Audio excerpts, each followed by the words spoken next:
you all in the precious name of the Lord and Savior Jesus Christ. We also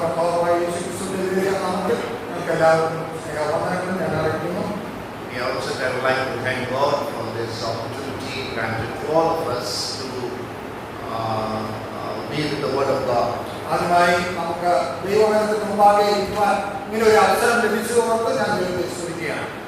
thank the local assembly here and the oversight, the elders, the invitation and this opportunity granted to me for the ministry of the Word.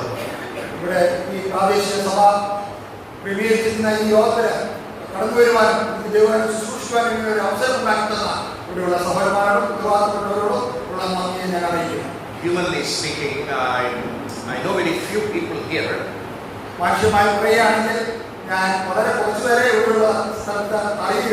And the main person, reason behind this meeting is Dr. Robin. He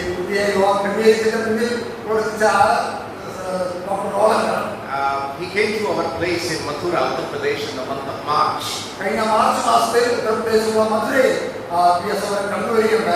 He came actually not to meet me, but one very important person. His name is Evangelist Jairaj and his wife Deepthi, who were teaching in RTI, Rehoboth.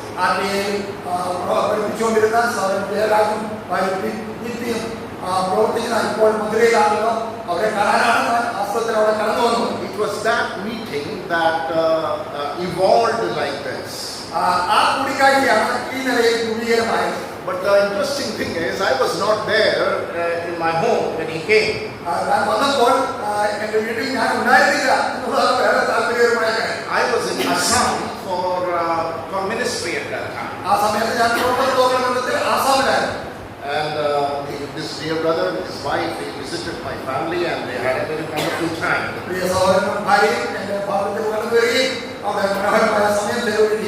And he came to know that I am in Kerala for the Kumanar convention, and he asked me if you can make us 2 days available.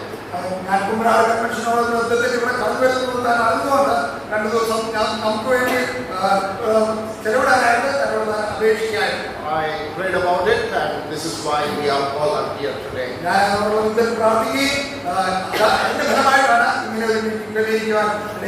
very glad for Dr. M.P. Joseph, who is the chairman of Steward Association, of which I am also a member. I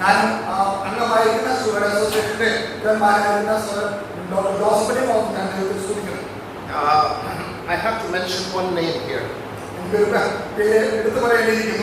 M.A. Joseph is sitting here. And my memories go back to 50 years before. And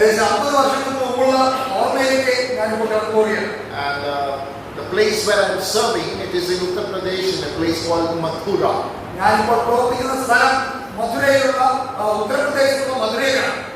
It is one of the most difficult places now in India. And 50 years ago, I think in the 70s, Achan was serving the Lord there as he was in Agra also.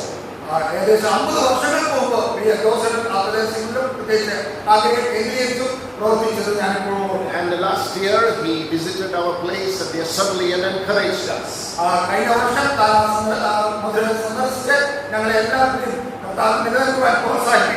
And praise God for this man of God.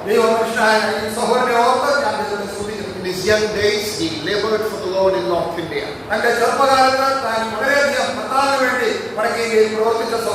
it is in that place now I am serving the Lord since 2007.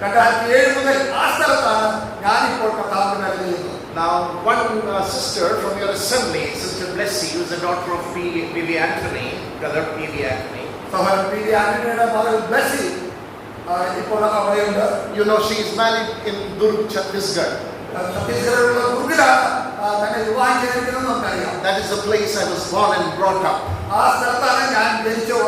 And that is my commending assembly. So that is why I cannot speak fluently in Malayalam, like the dear brother. because I was born in North India. ഞാൻ മടക്കയിൽ ജനിച്ചു വളർത്തപ്പെട്ട ആളായതുകൊണ്ട്. And this sister Blessy is a great blessing for our assembly in Durg. ദുർഗയിലുള്ള ഞങ്ങളുടെ സഭയ്ക്ക് സഹോദരി ബ്ലെസ്സി വളരെ അനുഗ്രഹമാണ്. There is one sister Linda, brother John Sharon's daughter as well from this assembly. ഈ സഭയിലെ തന്നെ ജോൺ ചാർലസ് സഹോദരന്റെ മകൾ ലിൻഡയും ആ സഭയിലുണ്ട്. And these two sisters are the sisters who sing loudly in our assembly. ഞങ്ങളുടെ സഭയിൽ നന്നായി ഉറക്കെ പാടുന്ന രണ്ട് സഹോദരിമാരാണ് അവർ. And I enjoy their singing. അവരുടെ സംഗീതം അവരുടെ പാട്ട് ഞാൻ വളരെയധികം ആസ്വദിക്കുകയുമുണ്ട്. Praise God for such sisters who have come from this assembly to our place. ഈ സഭയിൽ നിന്ന് കടന്നുവന്ന ആ സഹോദരിമാരെ ഓർത്ത് ഞാൻ ദൈവത്തെ സ്തുതിക്കുന്നു. I'll be sharing about the ministry aspects maybe on Sunday. ഞായറാഴ്ച ദൈവമെങ്കിൽ ഞാൻ ശുശ്രൂഷയുടെ പ്രവർത്തനത്തോടുള്ള കാര്യങ്ങൾ വിശദാംശങ്ങൾ പറയുന്നത്. Let's turn to the Word of God. നമുക്ക് ദൈവവചനത്തിലേക്ക് തിരിയാം. Today and tomorrow there is a series of study that we are going to see from Ephesians. ഇന്നും നാളെയും ബഹുമാനമായിട്ട് എഫേസ്യ ലേഖനത്തിൽ നിന്നാണ് പഠിക്കാൻ പോകുന്നത്. So today we are going to see from Ephesians 1:15 to 23. ഇന്ന് നമുക്ക് എഫേസ്യ ലേഖനം 1-ാം അധ്യായത്തിന്റെ 15 മുതൽ 22 വരെയുള്ള വാക്യങ്ങൾ നോക്കാം. And tomorrow we are going to see Ephesians 3:14 to 21. നാളെ ദൈവവചനത്തിൽ എഫേസ്യ ലേഖനം 3-ന്റെ 14 മുതൽ 21 വരെയുള്ള വാക്യങ്ങൾ നാം നോക്കുന്നതായിരിക്കും. Now those who are very keen students of the word, ദൈവവചനത്തിൽ പഠിക്കാൻ താല്പര്യമുള്ള വിദ്യാർത്ഥികൾക്ക് one of the topics that is very interesting is the prayers of Paul. വളരെ താല്പര്യജനകമായ ഒരു വിഷയമാണ് പൗലോസിന്റെ പ്രാർത്ഥനകൾ. And it requires a lot of intensive Bible study. അതിനെ വളരെയധികം ദൈവവചനം പഠിക്കാൻ താല്പര്യമുള്ള അല്ലെങ്കിൽ വിഷയമാക്കുന്ന ഒരു വിഷയമാണ് ആ പ്രാർത്ഥനകൾ. We see the prayer of Paul in Ephesians, two prayers here. ദൈവവചനത്തിൽ പ്രത്യേകിച്ച് എഫേസ്യ ലേഖനത്തിൽ പൗലോസിന്റെ രണ്ട് പ്രാർത്ഥനകൾ നാം കാണുന്നുണ്ട്. We see prayer of Paul in Philippians chapter 1. ഫിലിപ്പിയ ലേഖനം 1-ാം അധ്യായത്തിൽ പൗലോസിന്റെ പ്രാർത്ഥന നാം കാണുന്നു. We see the prayer of Paul in Colossians chapter 1. കൊലോസ്യ ലേഖനം 1-ാം അധ്യായത്തിൽ പൗലോസിന്റെ പ്രാർത്ഥന നാം കാണുന്നു. We see the prayer of Paul in 1 Thessalonians chapter 1. 1 തെസ്സലോനിക്യർ 1-ാം അധ്യായത്തിൽ പൗലോസിന്റെ പ്രാർത്ഥന നാം കാണുന്നു. And these are prayers that will transform our prayer life, that will help in our spiritual growth as well. നമ്മുടെ ആത്മീയ വളർച്ചയ്ക്ക് വളരെ സഹായകരമായി ഈ പ്രാർത്ഥനകൾ നമ്മളെ രൂപാന്തരപ്പെടുത്തും എന്നുള്ളതിൽ യാതൊരു സംശയമില്ല. Now, these are the portions that has helped to me personally to grow in my spiritual life. എന്റെ ആത്മീയ ജീവിതത്തിൽ കർത്താവിൽ വളരുവാൻ എന്നെ വളരെയധികം സഹായിച്ച പ്രാർത്ഥനകളാണ് ഇത്. Ephesians is a prison epistle. എഫേസ്യ ലേഖനം ഒരു കാരാഗൃഹ ലേഖനമാണെന്ന് അറിയാമല്ലോ. In the first prison term which Paul was serving, he wrote these 4 epistles. അപ്പോസ്തലനായ പൗലോസ് ആദ്യമായി കാരാഗൃഹത്തിൽ കടന്നപ്പോൾ ഈ 4 ലേഖനങ്ങൾ കാരാഗൃഹത്തിൽ എഴുതിയുണ്ടായി. Ephesians, Philippians, Colossians and Philemon. എഫേസ്യ ലേഖനം, ഫിലിപ്പിയ ലേഖനം, കൊലോസ്യ ലേഖനം, ഫിലെമോന്റെ ലേഖനം. And in Acts chapter 28 we read that Paul was in house arrest there.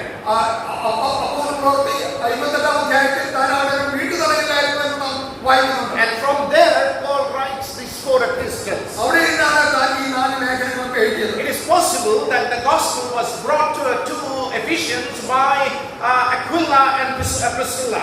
Aquila പ്രിസ്കില്ലയെ ആയിരിക്കാം ഈ എഫേസ്യ ലേഖനം അവിടേക്ക് കൊണ്ടുചെന്നത്. And Paul left there in Ephesus during his second missionary journey. തന്റെ രണ്ടാമത്തെ മിഷണറി യാത്രയിലാണ് പൗലോസ് ആ സ്ഥലം സന്ദർശിച്ചത്. And it was later on established firmly by Paul during his third missionary journey. തന്റെ മൂന്നാമത്തെ മിഷണറി യാത്രയിൽ ആ സ്ഥലത്ത് നല്ലൊരു പ്രാദേശിക സഭ ഉറപ്പിച്ചുണ്ടാക്കുവാൻ തനിക്ക് കഴിഞ്ഞു. And we read that history in Acts chapter 19. അതിന്റെ ചരിത്രം നമുക്ക് അപ്പോസ്തല പ്രവൃത്തി 12-ാം അധ്യായത്തിൽ കാണാവുന്നതാണ്. Paul was in Ephesus pastoring this church for nearly 3 years. ഏകദേശം 3 വർഷക്കാലം എഫെസോസിൽ താൻ പ്രവർത്തിക്കുകയുണ്ടായി. After he left, he inducted Timothy, his disciples, and he was there for an year and a half. തന്റെ ശിഷ്യനായ തിമോഥെയോസിനെ പരിപാലിച്ചിട്ടാണ് താൻ അവിടെ നിന്ന് പോയത്. തിമോഥെയോസ് ഏകദേശം 1.5 വർഷം അവിടെ ഉണ്ടായി. Now Hymenaeus and Alexander, they were bringing some false doctrines into the church. ഹുമനേയോസും അലക്സാണ്ടറും ചില ഗുരുവിലാസങ്ങൾ ആ സഭയിലേക്ക് കൊണ്ടുവരികയുണ്ടായി. And it was at that time that Paul instructed Timothy to defend the doctrine of the church. അപ്പോഴാണ് തിമോഥെയോസിനോട് സഭയുടെ ഉപദേശത്തെക്കുറിച്ച് ശരിയായി അവരെ മനസ്സിലാക്കിപ്പിക്കുന്ന കാര്യത്തെക്കുറിച്ച് പറഞ്ഞത്. writes to Revelation, he mentions Ephesus and he says there, you have lost the first love. ഏകദേശം 30 വർഷങ്ങൾക്ക് ശേഷം അപ്പോസ്തലനായ യോഹന്നാൻ വെളിപ്പാട് പുസ്തകം എഴുതുമ്പോൾ എഫെസോസുകാരോട് പറയുന്നത് നിങ്ങളുടെ ആദ്യ സ്നേഹം നിങ്ങൾ വിട്ടുകളഞ്ഞുവെന്ന്. The main theme of Ephesus is the body of Christ, that is the church of the Lord Jesus Christ. കർത്താവായ യേശുക്രിസ്തുവിന്റെ ശരീരമായ സഭയെക്കുറിച്ചുള്ളതാണ് എഫെസ്യ ലേഖനത്തിലെ പ്രധാന വിഷയം. That which was mystery in the Old Testament was revealed to Paul in Ephesians chapter 3, where the Gentile and the Jew coming together and to partake of this body of Christ. പഴയ നിയമത്തിൽ മാർമികമായിരുന്ന ആ സത്യം എഫെസ്യ ലേഖനത്തിൽ 3-ാം അധ്യായത്തിൽ ജാതികളും യഹൂദന്മാരും ഒരുമിച്ച് ക്രിസ്തുവിന്റെ ഒരേ ശരീരമായി തീരുമെന്നുള്ള വിലയേറിയ സത്യത്താൽ വെളിപ്പെടുത്തുകയാണ്. That is the major theme of Ephesians. എഫെസ്യ ലേഖനത്തിന്റെ ഏറ്റവും വലിയ വിഷയം അതാണ്. 6 chapters divided into 2 parts. 6 അധ്യായങ്ങൾ 2 ഭാഗങ്ങളായാണ് തിരിച്ചിരിക്കുന്നത്. First 3 chapters are doctrinal, ആദ്യത്തെ 3 അധ്യായങ്ങൾ ഉപദേശപരവും and the next 3 chapters are practical. അടുത്ത 3 അധ്യായങ്ങൾ പ്രായോഗികപരവുമാണ്. Please help us in reading Ephesians 1 from 15 to 23. എഫെസ്യ ലേഖനം 1-ാം അധ്യായത്തിന്റെ 15 മുതൽ 23 വരെയുള്ള വാക്യങ്ങൾ നമുക്ക് വായിക്കാം. അതുനിമിത്തം ഞാനും നിങ്ങൾക്ക് കർത്താവായ യേശുവിലുള്ള വിശ്വാസത്തെയും സകല വിശുദ്ധന്മാരോടുമുള്ള സ്നേഹത്തെയും കുറിച്ച് കേട്ടിട്ട് നിങ്ങൾക്ക് വേണ്ടി ഇടപെടാതെ സ്തോത്രം ചെയ്ത് എൻ്റെ പ്രാർത്ഥനയിൽ നിങ്ങളെ ഓർത്തുകൊണ്ട് നമ്മുടെ കർത്താവായ യേശുക്രിസ്തുവിൻ്റെ ദൈവവും മഹത്വമുള്ള പിതാവുമായ നിങ്ങൾക്ക് തന്നെക്കുറിച്ചുള്ള പരിജ്ഞാനത്തിൽ ജ്ഞാനത്തിൻ്റെയും വെളിപ്പാടിൻ്റെയും ആത്മാവിനെ തരേണ്ടതിനും നിങ്ങളുടെ ഹൃദയദൃഷ്ടി പ്രകാശിപ്പിച്ചിട്ട് അവൻ്റെ വിളിയാനുള്ള ആശ ഇന്നതെന്നും വിശുദ്ധന്മാരും അവൻ്റെ അവകാശത്തിൻ്റെ മഹിമാതനം ഇന്നതെന്നും അവൻ്റെ ബലത്തിൽ ബലത്തിന്റെ വ്യാപാരത്താൽ വിശ്വസിക്കുന്ന നമുക്ക് വേണ്ടി വ്യാപരിക്കുന്ന അവൻ്റെ ശക്തിയുടെ അവൻ്റെ വലിപ്പം ഇന്നതെന്ന് നിങ്ങൾ അറിയേണ്ടത് പ്രാർത്ഥിക്കുന്നു. അങ്ങനെ അവൻ ക്രിസ്തുവിനും വ്യാപരിച്ച് അവനെ മരിച്ചവരുടെ ഇടയിൽ നിന്ന് ഉയർപ്പിക്കുകയും സ്വർഗത്തിൽ തന്നെ വലത്തുഭാഗത്ത് എല്ലാ വാഴ്ചയ്ക്കും അധികാരത്തിനും ശക്തിക്കും കർത്തൃത്വത്തിനും ഈ ലോകത്തിന് മാത്രമല്ല വരുവാനുള്ളതും വിളിക്കപ്പെടുന്ന സകലനാമത്തിനും അത്യന്തം വിലയിരുത്തുകയും സർവവും അവനെ കറക്കീടാക്കി വെച്ച് അവനെ സർവത്തിനും മീതെ തലയാക്കി എല്ലാറ്റിനും എല്ലാം നിറയ്ക്കുന്നവന്റെ നിറവായിരിക്കുന്ന അവന്റെ ശരീരമായ സഭയ്ക്ക് കൊടുക്കുകയും ചെയ്തിരിക്കുന്നു. Thank you, brother. Now, this chapter can be divided into 2 parts. ഈ അധ്യായത്തെ നമുക്ക് രണ്ടായി തിരിക്കാം. The first part is from verse 3 to 14. 3 മുതൽ 14 വരെയുള്ളതാണ് ആദ്യത്തെ ഭാഗം. And there we see the unlimited blessings a believer has in Lord Jesus Christ. കർത്താവായ യേശുക്രിസ്തുവിൽ ഒരു വിശ്വാസിക്ക് ലഭിക്കുന്ന പരിധിയില്ലാത്ത അനുഗ്രഹങ്ങളെക്കുറിച്ചാണ് അവിടെ നാം വായിക്കുന്നത്. The second section will be from 15 to 23.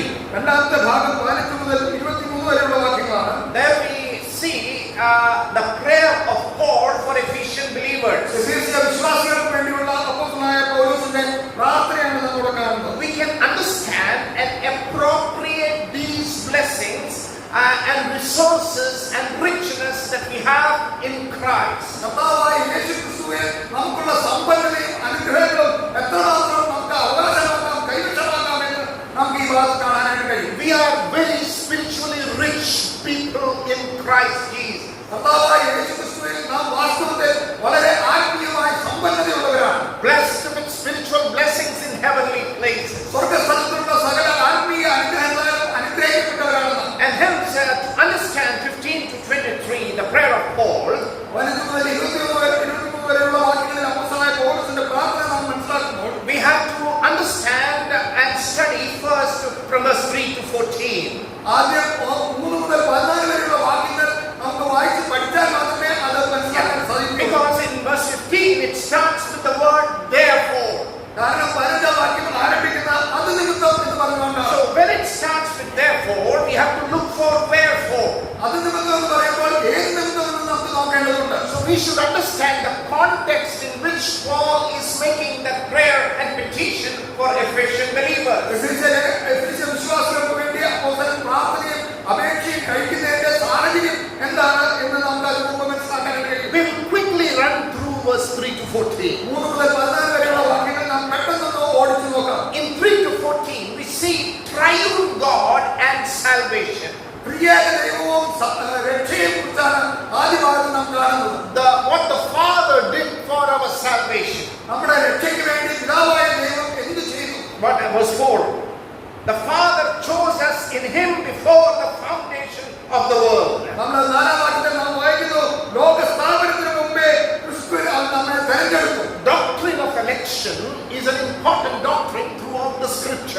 തിരുവഴുത്തിൽ മുഴുവനും ഈ തെരഞ്ഞെടുപ്പ് എന്നുള്ള വലിയ ഉപദേശം വലിയ വിഷയമാണ്. God not only chose by himself, but God chose us for himself. ദൈവം തനിക്ക് വേണ്ടി തന്നെ താൻ തെരഞ്ഞെടുത്തത് മാത്രമല്ല, തനിക്ക് വേണ്ടി നമ്മളെ തെരഞ്ഞെടുത്തു എന്നുള്ളതാണ്. For the praise of his own glory. തന്റെ മഹത്വത്തിന്റെ പുകഴ്ചയ്ക്കായി. Now this is a very difficult doctrine to understand, humanly speaking. മാനുഷികമായി പറഞ്ഞാൽ നമുക്കത് ഉൾക്കൊള്ളാൻ വളരെ പ്രയാസകരമായ ഒരു വിഷയമാണ്. So he chose us before the foundation of the world. ലോകസ്ഥാപനത്തിന് മുമ്പേ അവൻ നമ്മെ തെരഞ്ഞെടുത്തു. For what? എന്തിനു വേണ്ടി? Look at verse 4. 4 വാക്യം നോക്കുക. That we should be holy and without blame before him in love. നാം വിശുദ്ധരും നിഷ്കളങ്കരുമാകേണ്ടതിന് വേണ്ടി. Now the holiness mentioned there, that is imputed righteousness. അവിടെ പറഞ്ഞിരിക്കുന്ന വിശുദ്ധി നമ്മുടെ മേൽ ചുമത്തിയിരിക്കുന്ന വിശുദ്ധിയാണ്. That is positional holiness. അത് സ്ഥാനീയമായ വിശുദ്ധിയാണ്. It is positional perfection. അത് സ്ഥാനീയമായ പൂർണ്ണതയാണ്. And before the eyes of the Father, we are justified through that imputing righteousness by Lord Jesus Christ. കർത്താവായ യേശു ക്രിസ്തുവിനാൽ നമ്മുടെ മേൽ ചുമത്തപ്പെട്ട പൂർണ്ണമായ നീതീകരണവും വിശുദ്ധീകരണവുമാണ് നമ്മൾ കാണുന്നത്. So God has chosen us to be holy before him in love. സ്നേഹത്തിൽ നമ്മളെ വിശുദ്ധിയിൽ അവൻ നമ്മെ തെരഞ്ഞെടുത്തിരിക്കുകയാണ്. Number 2. രണ്ടാമത്, What did the Father do? Verse 5. അഞ്ചാമത് പിതാവ് ചെയ്യുന്ന കാര്യം നാം വായിക്കുന്നുണ്ട്. Predestined us to adoption അവൻ നമ്മെ തിരുഹിതത്തിന് മകൾക്കാരെ തെരഞ്ഞെടുത്തു, തയ്യാറാക്കി. as sons by Jesus Christ to himself. കർത്താവായ യേശു ക്രിസ്തുവിനാൽ അവന്റെ പുത്രന്മാരായി തീർന്നിരിക്കുകയാണ്. So election, predestination, adoption. അതുപോലെ തെരഞ്ഞെടുപ്പ്, മുന്നറിവ്, അതുപോലെ തന്നെ ദത്തെടുക്കൽ. Now this is done by God the Father അത് പിതാവായ ദൈവം ചെയ്യുന്ന കാര്യമാണ്. with regard to our salvation. നമ്മുടെ രക്ഷാബന്ധത്തിലാണ് നാം ഇത് ചെയ്തത്. We are elected, we are predestined, and we are adopted. നാം തെരഞ്ഞെടുത്തു, നമ്മെ മുൻനിർണയിച്ചു, അത് മാത്രമല്ല നമ്മെ ദത്തെടുത്തു. What is the difference between human adoption and God's adoption? മാനുഷികമായ ദത്തെടുക്കലും ദൈവം ദത്തെടുക്കലും തമ്മിലുള്ള വ്യത്യാസം എന്താണ്? If me and my wife, we don't have children, എനിക്കും എന്റെ ഭാര്യയ്ക്ക് കുട്ടികളില്ലെങ്കിൽ we go to an orphanage and decide prayerfully to adopt a child. ഞങ്ങൾ ഒരു അനാഥശാലയിൽ ചെന്ന് പ്രാർത്ഥിച്ച് ഒരു കുഞ്ഞിനെ ദത്തെടുക്കാനായിട്ട് തീരുമാനിക്കുന്നു. And we rear the child, we nourish the child, ആ കുഞ്ഞിനെ ഞങ്ങൾ വളർത്തുന്നു, ആ കുഞ്ഞിന് വേണ്ടുന്ന പോഷകത്വം കൊടുക്കുന്നു. provide everything physically, emotionally, intellectually, everything that the child requires to sustain his or her life. അവളുടെ ആ കുഞ്ഞിന്റെ ശാരീരികമായും മാനസികമായും ബുദ്ധിപരമായുള്ള എല്ലാ ആവശ്യങ്ങളും അവർക്ക് വേണ്ടി ഞങ്ങൾ ചെയ്തു കൊടുക്കുകയാണ്. Now listen carefully. ഇപ്പോൾ ശ്രദ്ധിക്കുക. Howsoever I kiss the child daily, or my wife hugs and kisses the child, ഞാൻ എല്ലാ ദിവസവും അതുപോലെ തന്നെ എന്റെ ഭാര്യയും ആ കുഞ്ഞിനെ കെട്ടിപ്പിടിച്ച് ദിവസവും ചുംബിച്ചാലും still the child does not carry or does not have my or my wife's DNA. ആ കുഞ്ഞിൽ എന്റെയോ ഭാര്യയുടെയോ DNA അതിനുണ്ടായില്ല. ആ കുഞ്ഞിനുണ്ടായി. DNA in the child is somebody else. ആ കുഞ്ഞിനുള്ള DNA വേറെ ആരുടെയാണ്. I have only adopted that child, ആ കുഞ്ഞിനെ ഞാൻ ദത്തെടുക്കുക മാത്രമാണ് ചെയ്തിരിക്കുന്നത്. but that child does not possess my or me or my wife's DNA. എന്റെയോ ഭാര്യയുടെയോ DNA ആ കുഞ്ഞിന്റെ ശരീരത്തിലില്ല. But look at God's adoption. എന്നാൽ ദൈവത്തിന്റെ ദത്തെടുക്കൽ ശ്രദ്ധിക്കുക. No, it is not like the human adoption. മാനുഷിക ദത്തെടുക്കൽ പോലെയല്ല അത്. God not only forgave our sins, ദൈവം നമ്മുടെ പാപങ്ങൾ ക്ഷമിക്കുക മാത്രമല്ല ചെയ്തത്. God not only gave us eternal life, ദൈവം നമുക്ക് നിത്യജീവൻ തന്നു എന്ന് മാത്രമല്ല, God not only wrote our names in the book of life, ജീവന്റെ പുസ്തകത്തിൽ നമ്മുടെ പേരുകൾ എഴുതിയെന്ന് മാത്രമല്ല, God not only gave us the gift of Holy Spirit, പരിശുദ്ധാത്മാവെന്ന ദാനം നമുക്ക് പിതാവായ ദൈവം തന്നു എന്ന് മാത്രമല്ല, the beauty of God's adoption is that He has made us partakers of that divine nature.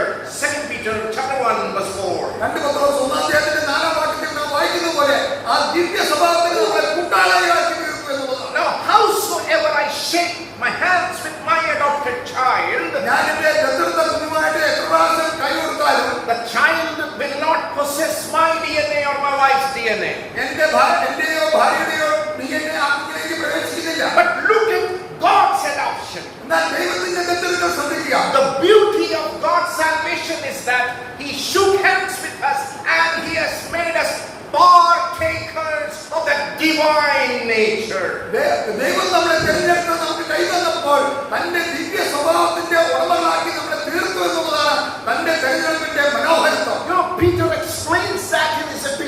2 Peter 1:4. 2 പത്രോസ് 1-ാം അധ്യായത്തിന്റെ 4-ാം വാക്യത്തിൽ പത്രോസ് ആ കാര്യം എടുത്തു പറയുന്നുണ്ട്. There in Malayalam, it is wonderfully written, Divya Swabhavam. മലയാളത്തിൽ അത് മനോഹരമായിട്ട് പറഞ്ഞിരിക്കുന്നു. അത് ദിവ്യ സ്വഭാവത്തിന് കൂട്ടാളികളായി തീരുവാൻ ഇടവന്നുവെന്ന് നമ്മുടെ വായിക്കുന്നു. Did you read that? Look at our salvation's magnificent blessing that we become partners and partakers of God's divine nature. ദൈവത്തിന്റെ ദിവ്യ സ്വഭാവത്തിന് നാം കൂട്ടാളികളായി തീർന്നു എന്ന് പറയുന്നത് എത്ര അത്ഭുതവും മനോഹരമായ കാര്യമാണ്. This is the salvation that we possess and we got. It is a gift from the Lord Jesus Christ. കർത്താവായ യേശുക്രിസ്തുവിൽ നിന്ന് ദാനമായി നമുക്ക് ലഭിച്ച ഈ രക്ഷയുടെ മഹത്വം എന്ന് പറയുന്നത് ഇതാണ്. Okay, now look at verse 6 now, Ephesians 1:6. എഫെസ്യർ 1-ാം അധ്യായത്തിന്റെ 6-ാം വാക്യം ശ്രദ്ധിക്കുക.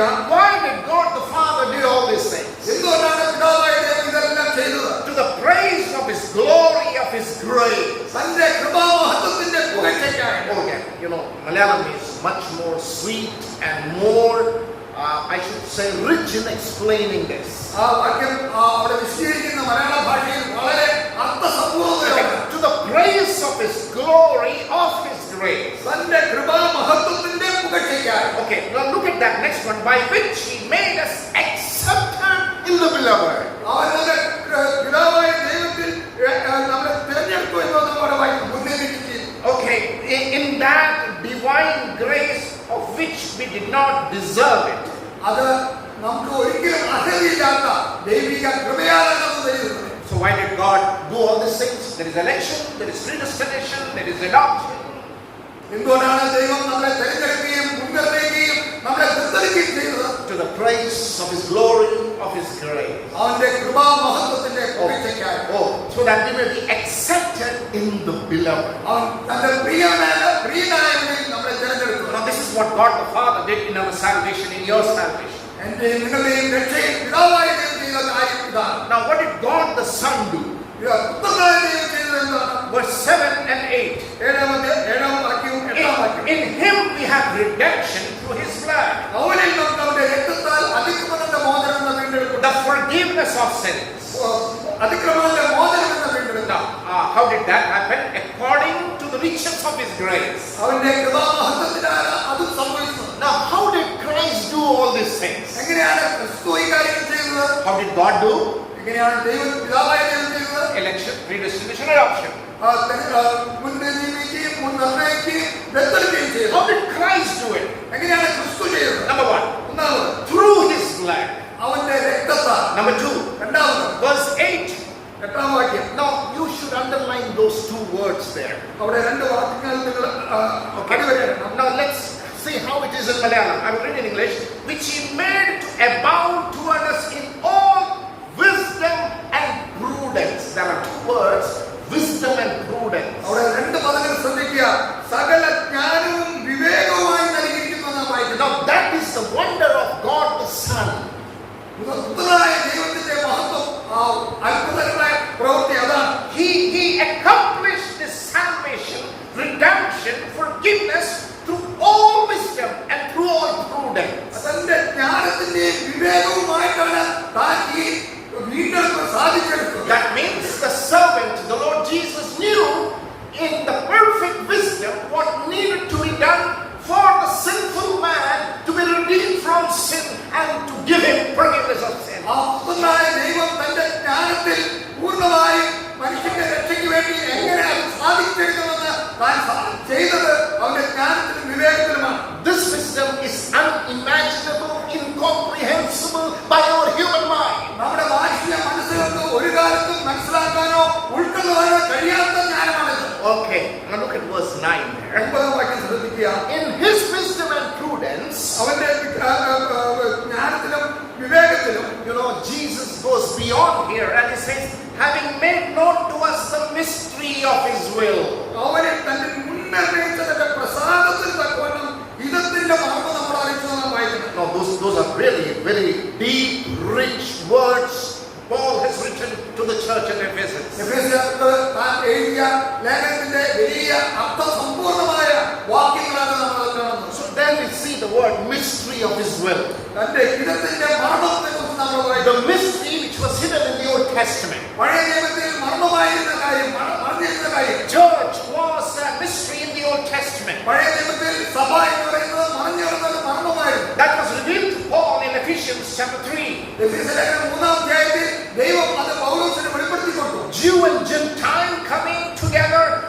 body of Christ and they are made and given the same position. ക്രിസ്തുവിന്റെ ശരീരമായ സഭയെ യഹൂദരും ജാതിയും ഒരുമിച്ച് വന്ന് അവന്റെ അനുഗ്രഹങ്ങൾ പ്രാപിക്കുകയാണ്. Now look at the fulfillment now in verse 10. അതിന്റെ പൂർണ്ണത നമ്മൾ കാണുന്നു. Now the verse 10 is a prophecy which is going to happen during the millennium. സഹസ്രാബ്ദകാലത്ത് സംഭവിക്കാൻ പോകുന്ന ഒരു പ്രാവചികമായ കാര്യമാണ് നമ്മൾ വായിക്കുന്നത്. Where God is going to gather all believers in the millennial kingdom.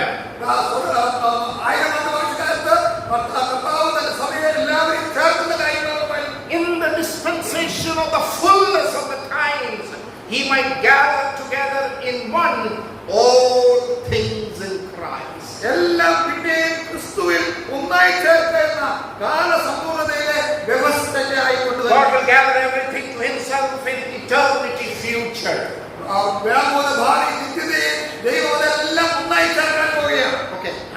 Now come to verse 11. 11-ാം വാക്യത്തിലേക്ക് വരിക. In him also we have obtained an inheritance. അവരിൽ നാം അവകാശവും പ്രാപിച്ചു. And being predestined according to the purpose of him who works all things according to the counsel of his will. തന്റെ ഹിതത്തിന്റെ ആലോചന പോലെ സകലവും പ്രവർത്തിക്കുന്നവന്റെ നന്മപ്രകാരം നിർണ്ണയിക്കപ്പെട്ടത് നമ്മായി. Now for believers, Christ is the divine inheritance. ഒരു വിശ്വാസിയെ ക്രിസ്തു എന്ന് പറയുന്നത് അവന്റെ ദൈവികമായ അവകാശമാണ്. And now this inheritance is spoken as if we have already received it.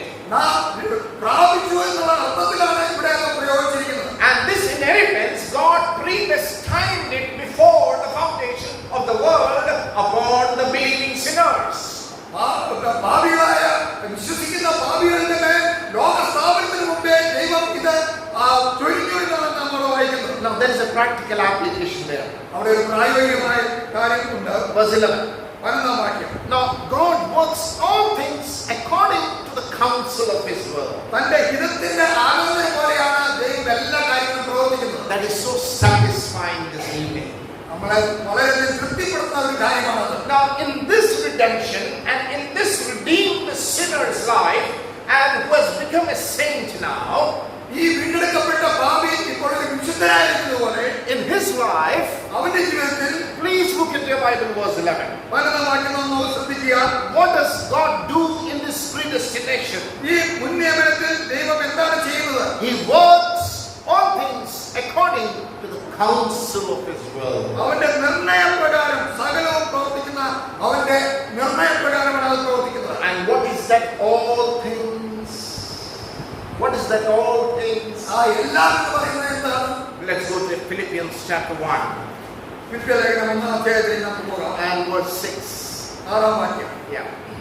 ഞാൻ നിങ്ങളെ ഓർക്കുമ്പോഴൊക്കെയും എൻ്റെ ദൈവത്തിന് സ്തോത്രം ചെയ്യുന്നു. കൃപയിൽ എനിക്ക് കൂട്ടാളിയായ നിങ്ങളെയൊക്കെയും എൻ്റെ ബന്ധനങ്ങളിലും സുവിശേഷത്തിന്റെ പ്രതിവാദത്തിലും. 4-ാം വാക്യം. Verse 6, being confident of the very thing that he who has begun a good work in you. 4-ാം വാക്യം. സന്തോഷത്തോടെ പ്രാർത്ഥിച്ചു. നിങ്ങൾ നല്ല പ്രവൃത്തിയെ ആരംഭിച്ചാൽ യേശുക്രിസ്തുവിന്റെ നാളോളം അതിനെ തികയ്ക്കുമെന്ന് ഉറപ്പായി വിശ്വസിച്ചിരിക്കുന്നു. Yeah, what is that all things in Ephesians 1:11? It is the good work that God has started in us is going to finish it. എഫെസ്യർലേഖനം 1-ാം അധ്യായത്തിന്റെ 12-ാം വാക്യത്തിൽ വായിച്ച കാര്യം നിങ്ങളിൽ നല്ല പ്രവൃത്തിയെ ആരംഭിച്ചവൻ അത് ക്രിസ്തുവിന്റെ നാളിൽ തേക്കുമെന്നാണ് നമ്മൾ വായിക്കുന്നത്. So when we got saved, നാം രക്ഷിക്കപ്പെട്ടപ്പോൾ God put a board on us. He put a board like this. നമ്മളിൽ ദൈവം ഒരു ബോർഡ് സ്ഥാപിച്ചു. You know, when the road is constructed or repaired, they put a board, work in progress. Work in progress പുരോഗമിച്ചുകൊണ്ടിരിക്കുന്നു എന്നൊരു board പണികൾ നടക്കുമ്പോൾ റോഡിൽ വെക്കുമല്ലോ. In each one of us there is a board put, and in that board it is written God's work in progress. ദൈവത്തിന്റെ വേല തുടർന്നുകൊണ്ടിരിക്കുന്നു എന്ന് നമ്മുടെ ഓരോരുത്തരുടെ പേരും ദൈവം ഒരു ബോർഡ് വെച്ചിരിക്കുന്നു. And that work is good work which is completed until the day of Jesus Christ. ആ കർത്താവായ യേശുക്രിസ്തുവിന്റെ നാളോളം അതിനെ തികയ്ക്കുമെന്നാണ് നമ്മൾ വായിക്കുന്നത്. Do we cooperate with God to finish that good work which He had started in us, through us, and for Him? നമ്മളിൽ ആരംഭിച്ചിരിക്കുന്ന ആ നല്ല വേല നമ്മളിൽ പ്രവർത്തിക്കുവാൻ, നമ്മളിൽ കൂടെ പ്രവർത്തിക്കുവാൻ ദൈവത്തെ നാം അനുവദിക്കുന്നുണ്ടോ? അതിന് നാം അതിനുമായും സഹകരിക്കുന്നു. God needs that cooperation in that good work, and He expects that we cooperate with Him because he wants to conform us to the likeness of his son Lord Jesus Christ. തന്റെ പുത്രന്റെ രൂപത്തോട് നമ്മെ അനുരൂപരാക്കുവാൻ വേണ്ടി ആ നല്ല പ്രവൃത്തിയിൽ നാവും ദൈവത്തോടും കൂടെ സഹകരിക്കണമെന്ന് പിതാവായ ദൈവം നമ്മളെ കുറിച്ച് ആഗ്രഹിക്കുന്നു. So God the Father and God the Son. Now we go to verse 13 and 14. We see the God the Holy Spirit. What does he do then? പിതാവായ ദൈവത്തെയും പുത്രനായ ദൈവവും ചെയ്ത കാര്യം നാം കണ്ടു. ഇനി 14 വാക്യത്തിൽ നാം പരിശുദ്ധാത്മാവും ദൈവം എന്താണ് ചെയ്യുന്നത് നാം കാണാം. Those who believed in this gospel, ആ രക്ഷയിൽ സുവിശേഷത്തിൽ വിശ്വസിച്ചവർക്ക് they were sealed with the Holy Spirit of promise, പരിശുദ്ധാത്മാവെന്ന ദാനം കൊണ്ട് അവരെ മുദ്രയിട്ടിരിക്കുകയാണ്. who is a guarantee of our inheritance. നമ്മുടെ അവകാശത്തിന്റെ അച്ചാരമായിട്ട്. Okay, now from verse 3 to 14 we have seen the work of God the Father, the work of God the Son, and the work of God the Holy Spirit in our salvation. 3 മുതൽ 14 വരെയുള്ള വാക്യങ്ങളിൽ പിതാവായ ദൈവത്തിനും പുത്രനായ ദൈവവും പരിശുദ്ധാത്മാവായ ദൈവവും നമ്മുടെ രക്ഷയിൽ എന്ത് ചെയ്തു എന്നാണ് നാം കണ്ടത്. Now Paul writes from verse 15 onwards. 15 വാക്യം മുതൽ പൗലോസ് എഴുതുകയാണ്. Now he says, ഇപ്പോൾ അത് നിമിത്തം, therefore. അത് നിമിത്തം. Okay. Now can you get the connection here? നിങ്ങൾക്ക് ആ ബന്ധം മനസ്സിലായി കാണുമല്ലോ. Now we are going to study now the prayer of Paul. നാം ഇനി പൗലോസിന്റെ പ്രാർത്ഥനയെ കുറിച്ചാണ് പഠിക്കാൻ പോകുന്നത്. So when he makes this prayer for Ephesian believers, വിശ്വാസികൾക്ക് വേണ്ടി താൻ ഈ പ്രാർത്ഥന കഴിക്കുമ്പോൾ in the background he explains the work of Trinity, triune God, in the salvation of Ephesian believers. എഫേസ്യ വിശ്വാസികളുടെ രക്ഷയോടുള്ള ബന്ധത്തിൽ ത്രിയേക ദൈവം എന്തൊക്കെ ചെയ്യുന്നു എന്നാണ് നാം അവിടെ പറഞ്ഞത്. So Paul is praying now for their spiritual enlightenment. അവരുടെ ആത്മീയ വെളിച്ചത്തിന് വേണ്ടി പൗലോസ് ഈ കാര്യങ്ങൾ മനസ്സിലാക്കി കൊടുക്കുകയാണ്. Now he is giving them and he is praying for them with some very strong words, and this is a very deep study actually. വളരെ അർത്ഥസമ്പൂർണമായ വാക്കുകൾ ഉപയോഗിച്ചുള്ള ഒരു പ്രാർത്ഥനയാണ്. വളരെ ആഴമായി പഠിക്കേണ്ട കാര്യമാണ്. Okay, now let's read verse 15. 15 വാക്യം നമുക്ക് വായിക്കാം. Therefore I also, after I heard of your faith in the Lord Jesus Christ and of your love for all the saints. അതിനർത്ഥം ഞാൻ നിങ്ങൾക്ക് കർത്താവായ യേശുവിലുള്ള വിശ്വാസത്തെയും സകല വിശുദ്ധന്മാരോടുള്ള സ്നേഹത്തെയും കുറിച്ച് കേട്ടിട്ട്. Now Paul is appreciating two things of Ephesus believers. എഫേസ്യയിലെ വിശ്വാസികളെ കുറിച്ച് രണ്ട് കാര്യങ്ങൾ ഓർത്ത് താൻ ശ്ലാഘിക്കുകയാണ്. One is their faith, അവരുടെ വിശ്വാസമെന്ന്, and number 2 is a love for all the saints. സകല വിശുദ്ധന്മാരോടുള്ള അവരുടെ സ്നേഹത്തെ കുറിച്ച്. Now these are foundational things of Christian faith. ക്രിസ്തീയ വിശ്വാസത്തിന്റെ അടിസ്ഥാനപരമായ രണ്ട് കാര്യങ്ങളാണിത്. Okay, faith towards God and love towards godly people. ദൈവത്തോടുള്ള വിശ്വാസവും ദൈവിക ജനത്തോടുള്ള സ്നേഹവും. And Paul says, I really appreciate, and he's in the prison, and he says, I appreciate your faith upon God the Father. പിതാവായ ദൈവത്തോടുള്ള നിങ്ങളുടെ സ്നേഹത്തെ ഓർത്ത് ഞാൻ നിങ്ങളെ പ്രശംസിക്കുന്നു എന്നാണ് അപ്പോസ്തലനായ പൗലോസ് കാരാഗൃഹത്തിൽ പറയുന്നത്. Faith in the Lord Jesus Christ. കർത്താവായ യേശുക്രിസ്തുവിനുള്ള വിശ്വാസം. And then he says, your love for all the saints. സകല വിശുദ്ധന്മാരോടുള്ള നിങ്ങളുടെ സ്നേഹത്തെയും.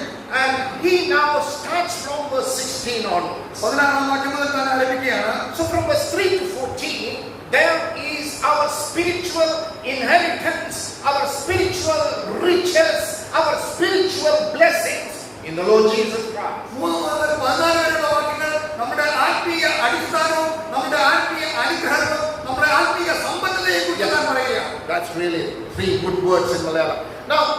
Now those are the resources we have spiritually and abundantly in the Lord Jesus. കർത്താവായ യേശുക്രിസ്തുവിൽ നമുക്ക് ലഭിച്ചിരിക്കുന്ന എല്ലാ ഉറവകളും നമ്മൾ അവിടെ കാണുകയാണ്. Now from that resources and that blessing and that inheritance, ആ ഉറവകളിൽ നിന്ന്, ആ അനുഗ്രഹങ്ങളിൽ നിന്ന്, ആ അവകാശത്തിൽ നിന്ന് Paul is praying something more deeper now. വളരെ ആഴമുള്ള ചില കാര്യങ്ങൾ പൗലോസ് കൂടെ കൊണ്ടുവരികയാണ്. From verse 17 onwards, and he says, I do not stop and cease to give thanks for you. നിങ്ങൾക്ക് പ്രാർത്ഥനയെ കുറിച്ചുകൊണ്ട് നിങ്ങൾക്ക് നിങ്ങളെ ഓർത്ത് സ്തോത്രം ചെയ്യാൻ ഞാൻ മടുക്കുന്നില്ല എന്നാണ് താൻ പറയുന്നത്. My dear brothers and sisters, എന്റെ പ്രിയ സഹോദരന്മാരെ, practically speaking, we are not using the spiritual riches and the spiritual blessings practically in our Christian life. നമ്മുടെ ക്രിസ്തീയ ജീവിതത്തിൽ പ്രായോഗികമായി ഈ ആത്മീയ സമ്പന്നതയും ഈ ആത്മീയ അനുഗ്രഹവും നാം ഉപയോഗിക്കുന്നു. Remember, we are very rich people spiritually. ആ ആത്മീയമായി വളരെ സമ്പന്നതയുള്ളവരാണ് we who have paid the price, our forefathers who have paid the price to put their faith in the Lord Jesus Christ, they are blessed physically as well. നമ്മുടെ പൂർവ്വപിതാക്കന്മാർ കർത്താവായ യേശുക്രിസ്തുവിൽ വിശ്വസിച്ചുകൊണ്ട് അവന് വേണ്ടി വേർപെട്ട് വന്നതുകൊണ്ട് വളരെയധികം അനുഗ്രഹങ്ങൾ ശാരീരികമായും ഭൗതികമായും അവരനുഭവിച്ചു. I would like to go drift a little and make some statements here. ഞാൻ അവിടെ നിന്ന് മാറി അല്പം ചില പ്രസ്താവനകൾ നടത്തട്ടെ. What is the reason of so much of blessings in Kerala? ഈ കേരളത്തിൽ ഇത്രമാത്രം അനുഗ്രഹങ്ങൾ ലഭിക്കാനുള്ള കാരണം എന്താണ്? Why God's people are blessed so much in everywhere? എവിടെയായാലും ദൈവജനത്തിന്റെ അല്ലെങ്കിൽ കേരളത്തിലുള്ള ദൈവജനത്തിന്റെ അനുഗ്രഹങ്ങളുടെ കാരണം എന്താണ്? You have to go back to history. നിങ്ങൾ ചരിത്രത്തിലേക്ക് തിരിഞ്ഞു പോകണം. It is because of our forefathers, they stood for faith and they were persecuted for faith. അവരുടെ വിശ്വാസത്തിന് വേണ്ടി നമ്മുടെ പൂർവ്വപിതാക്കന്മാർ നിൽക്കുകയും അതിനോട് ഉള്ള ബന്ധത്തിൽ വളരെ പീഡനങ്ങൾ ഏൽക്കുകയും ചെയ്തു. My grandfather, he came from a denominational background. നാമധേയ പശ്ചാത്തലത്തിൽ നിന്നാണ് എന്റെ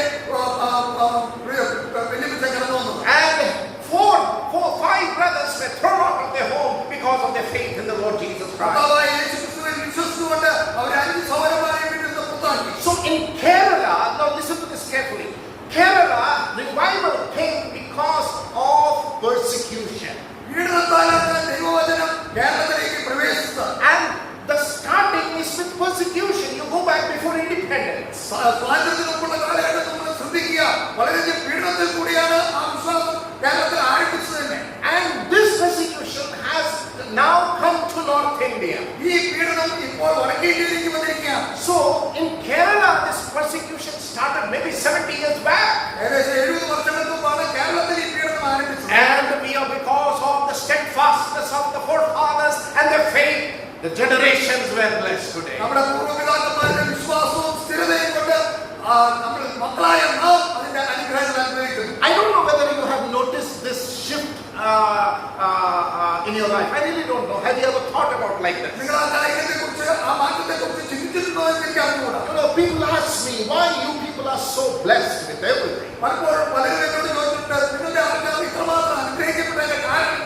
North Indians, they ask me this question. വടക്കേ ഇന്ത്യക്കാർ എന്നോട് ചോദിച്ചിട്ടുണ്ട്. When they come to Kerala, when they see everything and when they see the churches, when they see the people, see the families, see the ministry, this thought comes into their mind. വടക്കേ ഇന്ത്യയിലുള്ളവർ കേരളത്തിലേക്ക് വന്നിട്ട് ഇവിടെയുള്ള പ്രവർത്തനങ്ങളും ഇവിടുത്തെ ശുശ്രൂഷകളും അവരുടെ അനുഗ്രഹങ്ങളും കാണുമ്പോൾ അവർ ചിന്തിച്ചതാണ്. This is the answer I gave. ഈ ഉത്തരവാണ് ഞാൻ അവർക്ക് കൊടുത്തത്. The blessings that you see started because of the persecution and the separation our forefathers did, and they paid a price for their faith. അവർ ഞങ്ങളുടെ പൂർവ്വപിതാക്കന്മാർ പീഡനം അനുഭവിച്ച് വിശ്വാസത്തിൽ സ്ഥിരതയുണ്ടായി അതിനുവേണ്ടി എടുത്ത ത്യാഗം അതിന്റെ ഫലമായിട്ടാണ് ഞങ്ങൾ ഇന്ന് അതെല്ലാം അനുഭവിക്കുന്നത്. The Paul says about that a commendation to Ephesus believers here. അത് പ്രശസ്തിയായിട്ട് എഫെസ്യ വിശ്വാസികളോട് പൗലോസ് എഴുതുകയാണ്. And today what we have to do, ഇന്ന് നാം എന്താണ് ചെയ്യുന്നത്? the richness that we have in the Lord Jesus Christ, കർത്താവായ യേശുക്രിസ്തുവിലുള്ള ഈ സമ്പന്നത today we have to appropriate and use the abundance of blessing and live a powerful, victorious, spiritual life. അതിന്റെ അനുഗ്രഹങ്ങൾ നാം കൈവശമാക്കി നമ്മുടേതാക്കി തീർത്ത് അത് നമ്മുടെ ജീവിതത്തിൽ മറ്റുള്ളവർക്ക് കാണത്തക്ക വിധത്തിലാക്കി തീർക്കേണ്ടത് അനുഭവിക്കേണ്ടത് നമ്മുടെ ആവശ്യമാണ്. So Paul is saying in chapter 1 verse 3, you are blessed with all spiritual blessings in heavenly places. സ്വർഗ്ഗത്തിലെ സകല ആത്മീയ അനുഗ്രഹങ്ങളാൽ ക്രിസ്തുവിൽ നിങ്ങളെ അനുഗ്രഹിച്ചിരിക്കുന്നു എന്നാണ് 3-ാം വാക്യത്തിൽ പൗലോസ് പറയുന്നത്. What is the meaning of the verse? അതിൽ ആ വാക്യങ്ങളുടെ അർത്ഥം എന്താണ്? All kind of spiritual blessings. എല്ലാ ആത്മീയ അനുഗ്രഹങ്ങളും. Salvation, yes. Forgiveness, yes. Peace, yes. Eternal life, yes. രക്ഷ, അതുപോലെ തന്നെ സമാധാനം, നീതീകരണം, പ്രത്യാശ എല്ലാം ലഭിച്ചിരിക്കുകയാണ്. You take anything spiritual, we are all blessed with in the Lord Jesus Christ. ആത്മീയമായി നമുക്ക് ലഭിച്ചിരിക്കുന്നത് എല്ലാം കർത്താവായ യേശുക്രിസ്തുവിൽ നമുക്ക് ലഭിച്ച അനുഗ്രഹങ്ങളാണ്. And Paul is explaining them, and now he says, I want you to live a very different life. അതുകൊണ്ട് പൗലോസ് അവരെ ഓർപ്പിക്കുന്ന കാര്യം നിങ്ങൾ ഒരു വ്യത്യസ്തപ്പെട്ട വേർപെട്ട ജീവിതം തന്നെ നയിക്കണം. So today we don't have any lack of blessings, നമുക്കിന്ന് അനുഗ്രഹങ്ങളുടെ കുറവൊന്നുമില്ല. but we lack wisdom and insight to use those blessings. ആ അനുഗ്രഹങ്ങൾ ഉപയോഗിക്കാനുള്ള ഉൾക്കാഴ്ചയും വിവേകവും നമുക്കില്ല. Now this is the problem. ഇതാണ് പ്രശ്നം. I know I am blessed in Christ in every way. എല്ലാ നിലയിലും ക്രിസ്തുവിൽ ഞാൻ അനുഗ്രഹിക്കപ്പെട്ടവരാണെന്ന്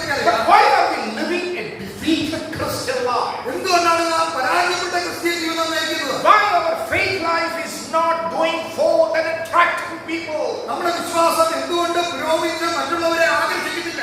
Why our situations is not changing spiritually? ആത്മീയമായി നമ്മുടെ സാഹചര്യങ്ങൾ ചുറ്റുപാടുകൾ എന്തുകൊണ്ട് മാറുന്നില്ല? Why our generations are drifting and going away? എന്തുകൊണ്ടാണ് നമ്മുടെ തലമുറകൾ നമ്മളിൽ നിന്ന് മാറിപ്പോകുന്നത്? Why divorce is increasing amongst us? നമ്മുടെ ഇടയിൽ എന്തുകൊണ്ടാണ് വിവാഹമോചനം വർദ്ധിച്ചു വരുന്നത്? It is because we are not using the wisdom and insight which Paul is talking about. അപ്പോസ്തലനായ പൗലോസ് ഇവിടെ പറയുന്ന ആ ജ്ഞാനവും വിവേകവും നാം ശരിയായ രീതിയിൽ പ്രയോഗിക്കും. Yes. Let's go to verse 17 now. 17-ാം വാക്യത്തിലേക്ക് നമുക്ക് വരാം. Now there are two words there. അവിടെ രണ്ട് വാക്യങ്ങളുണ്ട്. Now there are two words are very important in Paul's prayer. പൗലോസിന്റെ പ്രാർത്ഥനയിലെ പ്രത്യേക എടുത്തു പറയേണ്ട രണ്ട് വാക്കുകളാണത്. ജ്ഞാനത്തിന് നിങ്ങൾ നമ്മുടെ കർത്താവായ യേശുക്രിസ്തുവിന്റെ ദൈവവും മഹത്വമുള്ള പിതാവായവൻ നിങ്ങൾക്ക് തന്നെ കുറിച്ചുള്ള പരിജ്ഞാനത്തിൽ ജ്ഞാനത്തിന്റെയും വെളിപ്പാടിന്റെയും ആത്മാവിനെ തരേണ്ടതിന് നിങ്ങളുടെ ഹൃദയദൃഷ്ടി പ്രകാശിപ്പിച്ചിട്ട് അവന്റെ വിളിയാനുള്ള ആശ ഇന്നതെന്നും. There are three words actually. അവിടെ മൂന്ന് വാക്യങ്ങളുണ്ട്. The first word is wisdom. ഒന്നാമത് നാം അവിടെ വായിക്കുന്നത് പരിജ്ഞാനത്തെ കുറിച്ചാണ്. The second word is revelation. രണ്ടാമത് നാം വായിക്കുന്നത് വെളിപ്പാട്. And the third word is knowledge. മൂന്നാമത് നാം വായിക്കുന്നത് ജ്ഞാനമാണ്. Okay.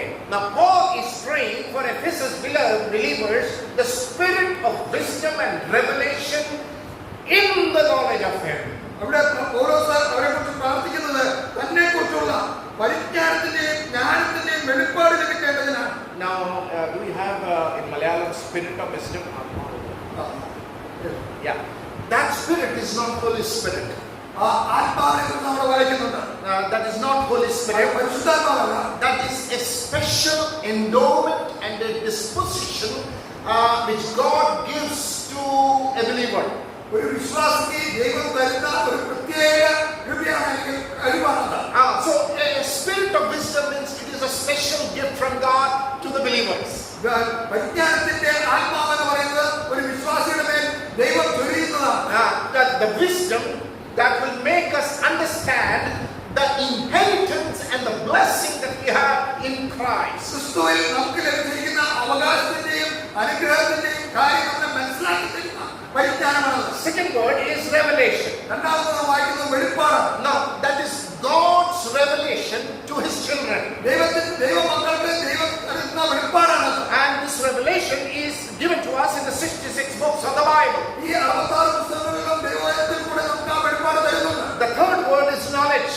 മൂന്നാമത് വായിക്കുന്നത് ജ്ഞാനമാണ്. It is Sophia knowledge. Greek is Sophia, means the applying of the wisdom through practical knowledge. നമുക്ക് ലഭിച്ച പരിജ്ഞാനം നമ്മുടെ പ്രായോഗിക ജീവിതത്തിൽ പ്രയോഗിക്കുന്നതിനെയാണ് ആ ജ്ഞാനം കൊണ്ട് അർത്ഥമാക്കുന്നത്. So now Paul is praying for these believers വിശ്വാസികളെ ഓർത്ത് പൗലോസ് പ്രാർത്ഥിക്കുമ്പോൾ that they will get wisdom and revelation in three areas. അവരെ മൂന്ന് തലങ്ങളിൽ ഈ വിശ്വാസികൾക്ക് പരിജ്ഞാനത്തിന്റെയും വെളിപ്പാടിന്റെയും ആത്മാവ് ലഭിക്കണം. Now keep this verse 17 in your mind. ഈ 17-ാം വാക്യം നിങ്ങളുടെ ഹൃദയത്തിൽ സൂക്ഷിച്ചു. And I request you to memorize it. ഇത് മനപ്പാഠം പഠിക്കണമെന്ന് ഞാൻ ആഗ്രഹിക്കുന്നു. And we should make such prayers in the assembly and our family. നമ്മുടെ കുടുംബങ്ങളിലും നമ്മുടെ സഭകളിലും ഈ പ്രാർത്ഥന പ്രാർത്ഥിക്കണം. Oh, as Paul prayed, we should pray. പൗലോസ് പ്രാർത്ഥിച്ച പോലെ നാമും പ്രാർത്ഥിക്കണം. Lord, give us the spirit of wisdom and revelation in the knowledge of our Lord Jesus Christ. കർത്താവായ യേശുക്രിസ്തുവിന്റെ ജ്ഞാനത്തിന്റെയും വെളിപ്പാടിന്റെയും ആത്മാവ് ഞങ്ങൾക്ക് തരണമേ കർത്താവേ. In our prayer meetings, please use this language of Paul. പൗലോസിന്റെ ഭാഷ നമ്മുടെ പ്രാർത്ഥന കൂടിയവരുടെ ഉപയോഗിക്കാം. In our family prayer, let's pray this prayer. നമ്മുടെ കുടുംബ പ്രാർത്ഥനയിൽ ഈ പ്രാർത്ഥന നമുക്ക് പ്രാർത്ഥിക്കാം. Oh, give us our children and myself and my family the spirit of wisdom and revelation. എന്നെയും എന്റെ കുടുംബത്തിനും എന്റെ മക്കൾക്കും ഈ ആത്മാവിന്റെയും പരിജ്ഞാനത്തിന്റെയും വിവേകത്തിന്റെയും ആത്മാവിനെ തരേണ്ടതിന്. So Paul is praying for this wisdom and revelation for them in three areas. ഈ മൂന്ന് തലങ്ങളിലാണ് പൗലോസ് ഈ ജ്ഞാനത്തിന്റെയും വെളിപ്പാടിന്റെയും ആത്മാവിനെ തരേണ്ടതെന്ന് പ്രാർത്ഥിക്കുന്നത്. Number 1, ഒന്നാമത് verse 18. 18-ാം വാക്യം. First one is to understand the greatness of God's plan. ദൈവത്തിന്റെ പദ്ധതിയെ കുറിച്ചുള്ള അറിവിലേക്ക് അവരെ എത്തിക്കണം. To understand that, he is saying that you may get the spirit of wisdom and revelation. അതിനായിട്ട് നിങ്ങൾക്ക് ജ്ഞാനത്തിന്റെയും വിവേകത്തിന്റെയും വെളിപ്പാടിന്റെയും ആത്മാവിനെ ലഭിക്കണമെന്ന്. So first thing, he wanted the believers to understand the greatness of God's plan. ദൈവത്തിന്റെ പദ്ധതിയുടെ വലിപ്പം നിങ്ങൾ മനസ്സിലാക്കണമെന്ന് പൗലോസ് പ്രാർത്ഥിക്കുന്നു. Verse 18. 18-ാം വാക്യം. അവന്റെ വിളിയാലുള്ള ആശ ഇന്നതെന്നും വിശുദ്ധന്മാരിൽ അവന്റെ അവകാശത്തിന്റെ മഹിമാധനം ഇന്നതെന്നും അവന്റെ ബലത്തിന്റെ വല്ലഭത്വത്തിൽ വ്യാപാരത്താൽ വിശ്വസിക്കുന്ന നമുക്ക് വേണ്ടി വ്യാപരിക്കുന്ന അവന്റെ ശക്തിയുടെ അളവറ്റ വലുപ്പം എന്നും നിങ്ങൾ അറിയേണ്ടതിനും പ്രാർത്ഥിക്കുന്നു. This is not a normal Malayalam language. It is very, very sweet, filled with deep spiritual truths. ആത്മീയ അർത്ഥങ്ങൾ നിറച്ചു വെച്ചിരിക്കുന്ന വളരെ അർത്ഥസമ്പുഷ്ടതയുള്ള മലയാള ഭാഷയാണ് അവിടെ പൗലോസ് പ്രയോഗിച്ചത്. It is very sweet. വളരെ മാധുര്യമുള്ളതാണ്. Did you read that? നിങ്ങളത് വായിച്ചോ? Brother, please read verse 18 once again. അവന്റെ വിളിയാലുള്ള ആശ ഇന്നതെന്നും വിശുദ്ധന്മാരിൽ അവന്റെ അവകാശത്തിന്റെ മഹിമാധനം ഇന്നതെന്നും അവന്റെ ബലത്തിൽ വല്ലഭത്വത്തിന്റെ വ്യാപാരത്താൽ വിശ്വസിക്കുന്ന നമുക്ക് വേണ്ടി വ്യാപരിക്കുന്ന അവന്റെ ശക്തിയുടെ അളവറ്റ വലിപ്പം ഇന്നതെന്നും നിങ്ങൾ അറിയേണ്ടതിന് പ്രാർത്ഥിക്കുന്നു. ആർക്ക് വേണ്ടി? വിശ്വസിക്കുന്ന നമുക്ക് വേണ്ടി. ആർക്ക് വേണ്ടിയാ? വിശ്വസിക്കുന്ന നമുക്ക് വേണ്ടിയാ, വേറെ ആർക്കുമല്ല. It is for us. നമുക്ക് വേണ്ടിയാണിത്. For what is that he is asking? എന്താണ് താൻ ചോദിക്കുന്നത്? Verse 18, the eyes of your heart being enlightened. നിങ്ങളുടെ ഹൃദയത്തിന്റെ ദൃഷ്ടി പ്രകാശിക്കണം. Oh. So the saved believer, a saved person, now Paul is saying now we have to go forward to grow spiritually. രക്ഷിക്കപ്പെട്ട ഒരു വിശ്വാസി മുന്നോട്ട് പോകണമെന്ന് താൻ ആഗ്രഹിക്കുകയാണ്. A child who is born must grow. ഒരു ജനിച്ച ശിശു വളരണം. So this prayer is actually for spiritual growth of the believers in Ephesians. എഫേസ്യരിലുള്ള വിശ്വാസികളുടെ ആത്മീയ വളർച്ചയ്ക്ക് വേണ്ടിയുള്ള പ്രാർത്ഥനയാണിത്. Heart is the place of imagination. ഹൃദയമാണ് എല്ലാ കാര്യങ്ങളും ചിന്തിക്കുന്നതും വായിക്കുന്നതും. Heart is the place that understands everything. ഹൃദയത്തിലാണ് നമ്മൾ എല്ലാ കാര്യങ്ങളും മനസ്സിലാക്കുന്നത്. Heart is the place that reasons. കാരണങ്ങൾ കണ്ടെത്തുന്നത് അവിടെയാണ്. Heart is the place where belief happens. വിശ്വാസം ഉത്ഭവിക്കുന്നത് ഹൃദയത്തിലാണ്. But heart is also a place which is blind to God's truth as well. ദൈവത്തിന്റെ സത്യങ്ങൾക്ക് വേണ്ടി നമ്മളെ അന്തരാക്കി ഉയർത്തുന്നത് ഹൃദയത്തിലാണ്. But our heart is enlightened because of the gospel. എന്നാൽ സുവിശേഷത്തിന്റെ വെളിച്ചം നമ്മുടെ ഹൃദയത്തിൽ പ്രകാശിച്ചു. And Paul is saying now, your eyes of your heart being enlightened for what? That you may know what is the hope of his calling. നിങ്ങളുടെ ഹൃദയത്തിൽ ദൃഷ്ടി പ്രകാശിച്ചിട്ട് നിങ്ങളെ വിളിച്ചവന്റെ ആശ ഇന്നതെന്ന് നിങ്ങൾ അറിയണം. What is the hope of his calling? അവന്റെ ആശ ഇന്നതെന്ന് നിങ്ങളുടെ വിളിയാലുള്ള ആശ ഇന്നത് എന്താണ്? Chapter 1 verse 3 to 14. 3-ാം അധ്യായത്തിന്റെ 3 മുതൽ 14 വരെയുള്ള വാക്യം. That is the hope of his calling. അതാണ് നിങ്ങളെ വിളിച്ചവന്റെ ആശ. What is that? അതെന്താണ്? We were elected. നമ്മൾ തിരഞ്ഞെടുക്കപ്പെട്ടു. We were predestined. നമ്മൾ മുൻനിയമിക്കപ്പെട്ടു. We were adopted. നമ്മൾ ദത്തെടുക്കപ്പെട്ടു. We were redeemed. നാം വീണ്ടെടുത്തു. We were given forgiveness of sins, നമുക്ക് പാപബോധം ലഭിച്ചു. which was given with all wisdom and prudence, അത് ജ്ഞാനവും വിവേകവുമായി നമ്മളെ അറിഞ്ഞു. made known to us by the mystery of his will, അവന്റെ ഹിതത്തിന്റെ മർമ്മം അവൻ നമ്മോട് അറിയിച്ചു. which he purposed in himself from eternity. അവൻ നിത്യതയിൽ അവൻ തീരുമാനിച്ച കാര്യങ്ങളാണ്. We obtained an inheritance. അവനിൽ നിന്ന് നാം അവകാശവും പ്രാപിച്ചു. He works according everything to the counsel of his will, ദൈവത്തിന്റെ ആലോചനയാൽ ആ കാര്യങ്ങളെല്ലാം സംഭവിച്ചു. sealed with the Holy Spirit. പരിശുദ്ധാത്മാവിനാൽ നിറഞ്ഞു. That is the hope of our calling. അതാണ് നമ്മുടെ ഹൃദയത്തിൽ നമ്മുടെ വിളിയാലുള്ള ആശ. 2 Timothy chapter 1 verse 9, where we read about we have a holy calling. നമുക്കൊരു വിശുദ്ധ വിളിയുണ്ട്. നമ്മളെ വിളിച്ചിരിക്കുന്നതാണ് 2 തിമോഥെയോസിൽ നാം വായിക്കുന്നത്. Hebrews chapter 3 verse 1, we have a heavenly calling. നമുക്കൊരു സ്വർഗീയ വിളിക്ക് ഓഹരിക്കാരാണെന്ന് നാം എബ്രായത്തിൽ വായിക്കുന്നു. Philippians chapter 2, we have an upward call. നമുക്ക് ഉയരത്തിലേക്കുള്ള വിളി, സ്വർഗീയ വിളി നമുക്ക് ലഭിച്ചിരിക്കുന്നു. Are we taking our hope of the calling seriously? നമുക്ക് ലഭിച്ച സ്വർഗീയ വിളിയുടെ ആ കാര്യം നാം എത്രമാത്രം ഗൗരവത്തോടെ നാം കാണുന്നു. Oh, what are the riches of the glory of his inheritance in the saints? വിശുദ്ധന്മാരിൽ തിരഞ്ഞെടുക്കപ്പെട്ട അവരുടെ അവകാശത്തിന്റെ മർമ്മം എത്രമാത്രം വലുതാണ്, അതിന്റെ മഹത്വം എത്രയാണെന്ന് നിങ്ങൾ ശ്രദ്ധിക്കുക.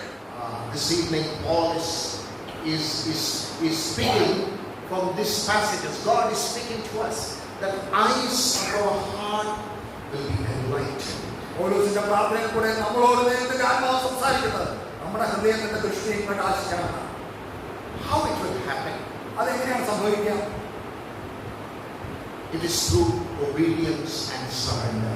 അത് അനുസരണത്തിലും സമർപ്പണത്തിലും കൂടെ മാത്രമാണ്. You know why in the assembly some people have more revelation about God's things.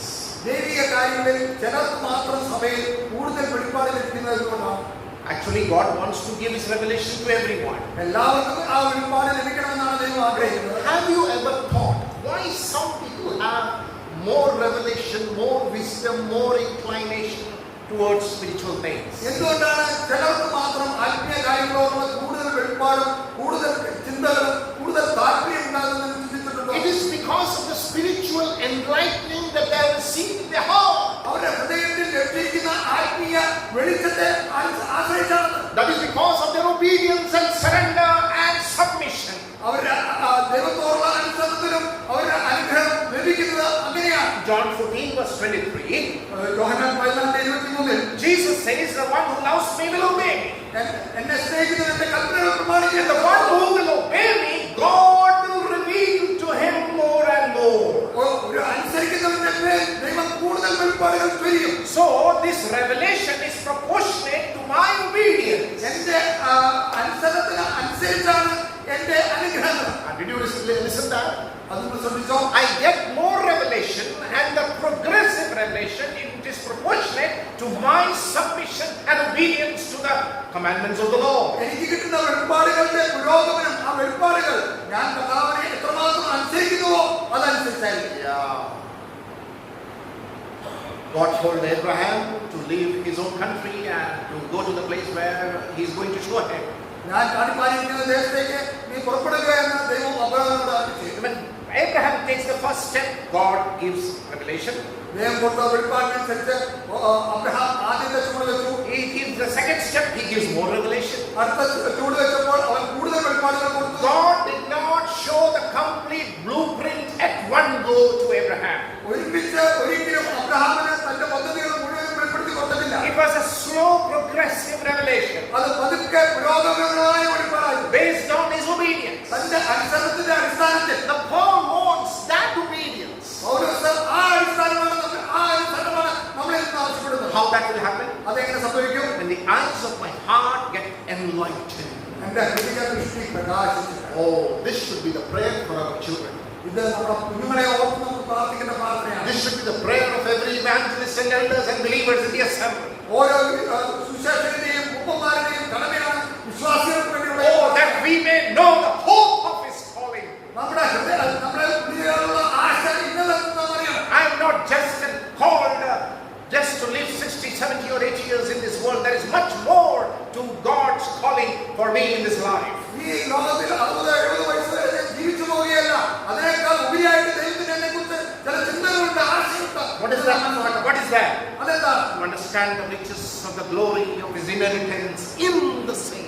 അവന്റെ അവകാശത്തിന്റെ അച്ചാരം അല്ലെങ്കിൽ അത് ഉപേക്ഷിക്കാതെ വിശുദ്ധന്മാരുടെ അവന്റെ അവകാശത്തിന്റെ ഉപേക്ഷ മനസ്സിലാക്കണം. So first thing, Paul wanted to understand God's great plan for them. ആദ്യമായി പൗലോസ് അവരെ കുറിച്ച് ആഗ്രഹിക്കുന്ന ദൈവത്തിന്റെ പദ്ധതിയുടെ അനുഗ്രഹം അവരെ മനസ്സിലാക്കുക. So that their eyes of their heart will get enlightened. അവരുടെ ഹൃദയ ദൃഷ്ടി പ്രകാശിച്ചിട്ടാണ് അത് സാധിക്കുന്നത്. Number 2, രണ്ടാമത് verse 19 and 20. 19-20 വാക്യങ്ങൾ. Paul wanted them to understand the greatness of his power.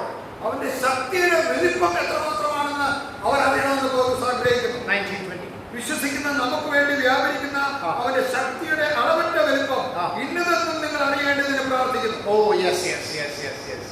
Now there is power in the gospel, and through that power we got saved. സുവിശേഷത്തിന് വലിയ ശക്തിയുണ്ട്. ആ ശക്തിയാണ് നമ്മളെല്ലാവരും വീണ്ടും ജനിക്കപ്പെട്ടത്. Romans chapter 1 verse 16. റോമാലേഖനം 1:16. But let me ask you very humbly, do we believe in the power to live this life, victorious Christian life? ഞാൻ വളരെ വിനയത്തോടെ ചോദിക്കട്ടെ, ഈ ക്രിസ്തീയ ജീവിതം ജീവിക്കാനുള്ള ശക്തിയെക്കുറിച്ച് നിങ്ങൾ ചിന്തിച്ചിട്ടുണ്ടോ? Some of us don't use this power to live this life. പലരും ആ ശക്തി അവരുടെ ജീവിതത്തിൽ പ്രായോഗികമായി ശ്രമിച്ചിട്ടേയില്ല. The power that saved me, that same power is available for me to live this life. എന്നെ രക്ഷിച്ച അതേ ശക്തി എനിക്കുള്ള തോന്നുന്ന ക്രിസ്ത്യൻ ജീവിതത്തിനും അത് പകരുവാൻ ഒരുക്കുവാൻ. Today I have to live with the power of the gospel. സുവിശേഷത്തിന്റെ ശക്തി കൊണ്ടാണ് ഞാൻ ഇന്ന് ജീവിക്കേണ്ടത്. The power of the gospel not only saves me, സുവിശേഷത്തിന്റെ ശക്തി എന്നെ രക്ഷിക്കുക മാത്രമല്ല, the power of the gospel enables me to live a victorious Christian life. ഒരു വിജയകരമായ ക്രിസ്ത്യൻ ജീവിതം നയിക്കുവാൻ ആ സുവിശേഷത്തിന്റെ ശക്തി എന്നെ സഹായിക്കുന്നു. In times of adversity, വിരോധങ്ങളുടെ മധ്യേ, പ്രയാസങ്ങളുടെ മധ്യേ, in times of sickness, രോഗങ്ങളുടെ മധ്യേ, in times of persecution, പീഡനങ്ങളുടെ മധ്യേ this power should be evident in us. ഈ ശക്തി നമ്മളിൽ വെളിപ്പെടണം. Paul is telling that Ephesian believers, this power must be seen in you. ഈ ശക്തി നിങ്ങളെ കാണുമെന്ന് അപ്പോസ്തലനായ പൗലോസ് എഫെസ്യർക്ക് വേണ്ടി പ്രാർത്ഥിക്കുന്നു. He's praying that they will understand this power. ഈ ശക്തി അവർ മനസ്സിലാക്കണമെന്ന് അവർ പ്രാർത്ഥിക്കുന്നു. What is the exceeding greatness of his power for whom? Toward us who believe. നാം വിശ്വസിക്കുന്ന നമ്മളിൽ വ്യാപരിക്കുന്ന അവന്റെ അവകാശത്തിന്റെ അല്ലെങ്കിൽ അവന്റെ ശക്തിയുടെ വലിപ്പം ഇന്നത് നിങ്ങൾ ഗ്രഹിക്കണം. From where this power comes? എവിടെ നിന്നാണ് ഈ ശക്തി വരുന്നത്? Look at that. According to the working of his mighty power. വിശ്വസിക്കുന്ന നമുക്ക് വേണ്ടി വ്യാപരിക്കുന്ന അവന്റെ ശക്തിയുടെ അളവറ്റ വലിപ്പം. Oh, which he worked in Christ to raise him up. ക്രിസ്തുവിനെ മരിച്ചവരിൽ നിന്ന് ഉയർപ്പിച്ചതിന്റെ അതേ ശക്തി അതേ This evening there is a good news for you. നിങ്ങൾക്ക് ഒരു നല്ലൊരു വർത്തമാനമുണ്ടെന്ന് ഞാൻ അറിയിക്കട്ടെ. We don't have to live a defeated Christian life. നമുക്ക് ഒരിക്കലും പരാജയപ്പെട്ട ക്രിസ്ത്യൻ ജീവിതം നയിക്കേണ്ട ആവശ്യമില്ല. We all have problems. We all have adversities. We all accept it. നമുക്ക് എല്ലാവർക്കും പ്രശ്നങ്ങളുണ്ട്, രോഗങ്ങളുണ്ട്, പ്രതിസന്ധികളുണ്ട്. അത് സമ്മതിച്ചു. But there is something which God has given to us to live this life. എന്നാൽ ഈ ലോകത്തിൽ അല്ലെങ്കിൽ ഈ ജീവിതം നയിക്കുവാൻ ദൈവം നമുക്ക് ചില കാര്യങ്ങൾ തന്നിട്ടുണ്ട്. Power which God used to raise his son Jesus Christ from death, that same power is available to you, my dear sister and my dear brother. പ്രിയമുള്ളവരെ, നമ്മുടെ ദൈവത്തിന്റെ പുത്രനായ ക്രിസ്തുവിനെ മരിച്ചവരിൽ നിന്ന് ഉയർപ്പിച്ച അതേ ശക്തി നമ്മളിലും വെളിപ്പെടണമെന്ന് താൻ ആഗ്രഹിക്കുന്നു. Are you living a defeated life? നിങ്ങൾ പരാജയപ്പെട്ട ജീവിതം നയിക്കാനാണ് ഇരിക്കുന്നത്. And if that is the case, I have a good news for you. There is hope for us to live this Christian life victoriously. പരാജയപ്പെട്ട ക്രിസ്ത്യൻ ജീവിതം നയിക്കുകയാണെങ്കിൽ അതിനേക്കാൾ നല്ലൊരു വിശേഷം എന്നോട് പറയാറുണ്ട്. നാം അത് ഒരിക്കലും നയിക്കേണ്ട ആവശ്യമില്ല. ദൈവം നമ്മളെ കുറിച്ച് ഒഴിയ പദ്ധതിയുണ്ട്. That power is available to each and every believer. ഓരോ വിശ്വാസിക്കും ദൈവം ആ ശക്തി പകരാൻ ആഗ്രഹിക്കുക. The power of the word, ദൈവവചനത്തിന്റെ ശക്തി, power of the Holy Spirit, പരിശുദ്ധാത്മാവിന്റെ ശക്തി, the power of prayer, പ്രാർത്ഥനയുടെ ശക്തി, the power of holiness, വിശുദ്ധിയുടെ ശക്തി, power of fellowship, കൂട്ടായ്മയുടെ ശക്തി, power of communion. അന്യോന്യമുള്ള ബന്ധത്തിന്റെ ശക്തി. These all energizes us. If we are ready to accept that power this evening, God is going to energize you to believe that life will be victorious. ഈ ഇന്ന് രാത്രി നിങ്ങൾ അത് സമ്മതിക്കുന്നെങ്കിൽ, നിങ്ങളെ ഏൽപ്പിച്ചു കൊടുക്കുന്നെങ്കിൽ, തീർച്ചയായിട്ടും ദൈവം ആ ശക്തി നിങ്ങൾ പകരാനായിട്ട് ആഗ്രഹിക്കുന്നു. നിങ്ങളെ ശക്തീകരിക്കാൻ കഴിയും. Third thing, മൂന്നാമത്, Paul prayed for wisdom and revelation for the Ephesian believers. For the third thing, that is from 21 to 23. 21 മുതൽ 23 വരെയുള്ള വാക്യങ്ങളാണ് മൂന്നാമത്തെ കാര്യം അപ്പോസ്തലനായ പൗലോസ് വിഷയത്തിന് വേണ്ടി പ്രാർത്ഥിക്കുന്നത്. It is to understand the person of Lord Jesus Christ. കർത്താവായ യേശുക്രിസ്തുവിന്റെ വ്യക്തിത്വത്തെ അവർ അറിയണമെന്ന് ഞാൻ ആഗ്രഹിക്കുന്നു. What was the first one? ഒന്നാമത് എന്തായിരുന്നു? Understand the greatness of God's plan. ദൈവത്തിന്റെ പദ്ധതിയെ കുറിച്ച് അവർ അറിയണം. Number 2, രണ്ടാമത്, understanding the greatness of His power which is available to us. നമുക്ക് വേണ്ടി വ്യാപരിക്കുന്ന അവന്റെ ശക്തിയുടെ വലിപ്പം എത്രയാണെന്ന് നമ്മൾ അറിയണം. Number 3, മൂന്നാമത്, he wanted them to understand the greatness of the person of Christ. കർത്താവായ യേശുക്രിസ്തു എന്ന വ്യക്തിയുടെ മഹാത്മ്യം എത്രമാത്രമാണെന്ന് അവർ മനസ്സിലാക്കി. What a way to end chapter 1. അവസാനിപ്പിക്കുന്ന എത്ര മനോഹരമായി.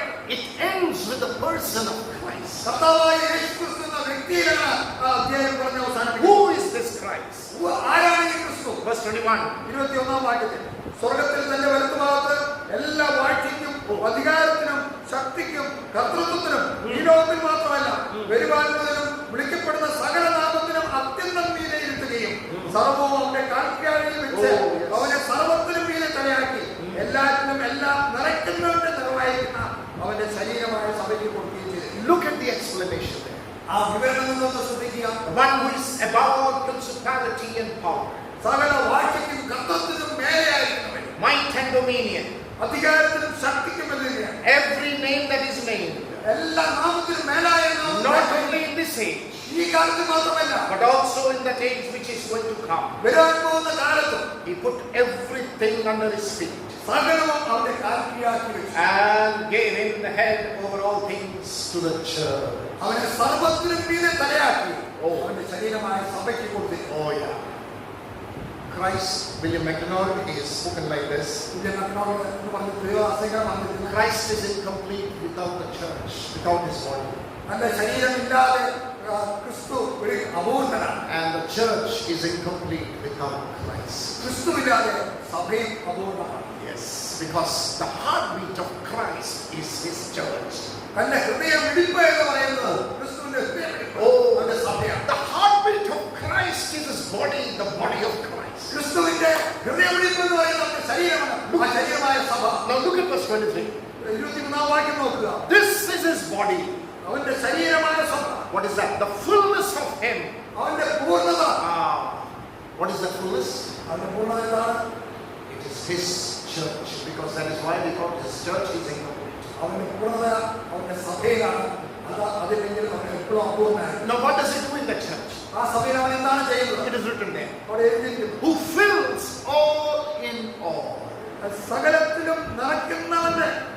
With what he does he fill? എല്ലാത്തിലും എല്ലാം എങ്ങനെയാണ് അവൻ നിറയ്ക്കുന്നത്? With what does he fill his church? എന്തുകൊണ്ടാണ് അവൻ സഭയെ നിറയ്ക്കുന്നത്? With his grace. അവന്റെ കൃപയാണ്. With his gifted people and men in the assembly. ഓരോ സഭയിലും അവന്റെ കൃപയാൽ നിറഞ്ഞിരിക്കുന്ന സഹോദരി സഹോദരന്മാരെ കൊണ്ട്. With his power.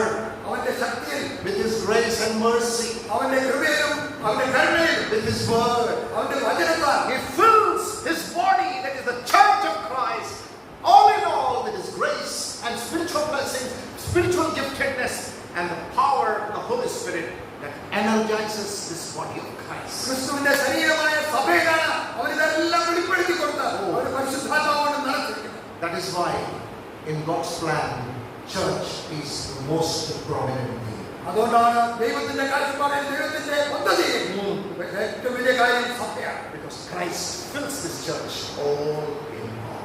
ക്രിസ്തുവാണ് സഭയിൽ എല്ലാമായി. Is that Christ filling up the church, local church today? നമ്മുടെ പ്രാദേശിക സഭയിൽ ക്രിസ്തു നടന്നു നിൽക്കുന്നുണ്ടോ? Is Christ filling the leadership of our church? നമ്മുടെ സഭയുടെ നേതൃത്വത്തിൽ ആ ക്രിസ്തു നേതൃത്വത്തിൽ തന്നെയായിരിക്കും. Is Christ filling our families in the church? നമ്മുടെ സഭയിലെ കുടുംബങ്ങളിൽ ക്രിസ്തു നമ്മളെ നിറയ്ക്കുന്നുണ്ടോ? Is Christ filling in all that we do spiritually for the extension of his kingdom? തന്റെ രാജ്യത്തിന്റെ കെട്ടുപണിക്കായി നാം ചെയ്യുന്ന ഓരോ ശുശ്രൂഷയിലും ക്രിസ്തുവിന്റെ നിറവ് നാം അനുഭവിക്കുന്നുണ്ടോ? We need this Christ more than ever before. എല്ലാത്തിനും മീതിയായിട്ട് ഈ ക്രിസ്തുവിനെ നമ്മുടെ ജീവിതത്തിൽ ആവശ്യം. This was Paul's prayer, ഇതായിരുന്നു പൗലോസിന്റെ പ്രാർത്ഥന. that they may have the wisdom and revelation in the knowledge of him. അവനെ കുറിച്ചുള്ള വെളിപ്പാട് ജ്ഞാനത്താലും നിറഞ്ഞതായിരിക്കും. So that number one, they will understand the greatness of God's plan. ദൈവത്തിന്റെ പദ്ധതിയുടെ വലിപ്പം അവരെ മനസ്സിലാക്കും. So that they will understand the greatness of God's power. ദൈവത്തിന്റെ ശക്തിയുടെ വലിപ്പം എത്രയാണെന്ന് മനസ്സിലാക്കും. And the last one and finally, that they will understand the person of the Lord Jesus Christ. മൂന്നാമതും അവസാനത്തുമായി കർത്താവായ യേശു ക്രിസ്തുവിന്റെ വ്യക്തിത്വത്തെ അവർ പൂർണ്ണമായി The one who fills his body all in all with his grace and spiritual giftedness and spiritual gifts. എല്ലാമായി നിറയ്ക്കുന്നുണ്ട്. സകല ആത്മീയ ഫലങ്ങളാൽ നിറയ്ക്കുന്ന സഭയ്ക്ക് അവൻ തന്നെ ഏൽപ്പിച്ചിരിക്കുകയാണ് അവന്റെ മക്കൾ. How good it will be that if we can pray like this in our assembly and in our family. നമ്മുടെ കുടുംബത്തിലും നമ്മുടെ സഭയിലും ഈ പ്രാർത്ഥന പ്രാർത്ഥിക്കുന്ന എത്ര അനുഗ്രഹമായി. We should raise the standard of our prayer. നമ്മുടെ പ്രാർത്ഥനയുടെ ക്വാളിറ്റിയിലേക്ക് വലുപ്പം കൂട്ടുവാനായിട്ട് സഹായിക്കണം. Please teach our children to pray like this. ഈ പ്രാർത്ഥന പ്രാർത്ഥിക്കാൻ നമ്മുടെ കുഞ്ഞുങ്ങളെ പഠിപ്പിക്കാം. Oh Lord, give me the spirit of wisdom and revelation, and let my eyes of my heart be enlightened, so that I will understand the power which was used to raise Christ from his death. ജ്ഞാനത്തിന്റെയും വെളിപ്പാടിന്റെയും ആത്മാവിനെ കർത്താവേ എനിക്ക് തന്നിട്ട് അങ്ങയുടെ ആശ